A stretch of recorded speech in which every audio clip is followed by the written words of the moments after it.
সকালবেলায় ঘুম থেকে উঠে সমস্ত বাসি কাজকর্ম সেরে নিয়েছি, আর তারপর এই যে স্নানটাও করে নিয়েছি। আর স্নান করার পর ঘরের বিছানাটা গুছিয়ে নিচ্ছি। ছেলেমেয়েরা ওইদিকে সবাই ঘুম থেকে উঠে পড়েছে, তো তাই জন্য এখন বিছানাটা গুছিয়ে নিলাম। আর বিছানাটা গুছানোর পর তারপর গেছিলাম ওপরে, গিয়ে সমস্ত জামা কাপড়গুলো মিলে দিলাম। কদিন ধরেই মেঘ হচ্ছে, বৃষ্টি হচ্ছে, মানে একবার রোদ বেরোচ্ছে একবার মেঘ হচ্ছে, এইরকমই হচ্ছে। তো আজকে মোটামুটি একটু রোদ বেরিয়েছে, তাই সমস্ত জামা কাপড়গুলো ছাদেই মিলে দিয়েছি।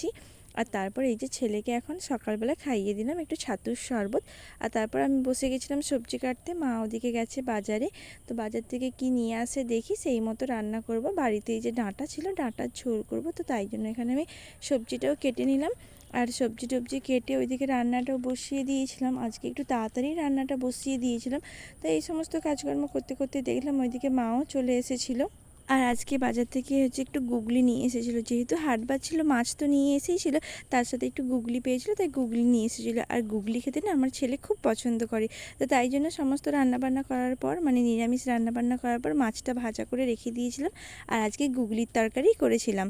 তো ছেলে যেহেতু গুগলি খেতে পছন্দ করে, ওর জন্য গুগলিটা ভাজা রেখে দিয়েছিলাম, আর আমাদের জন্য একটুখানি ঝাল মতো করেছিলাম।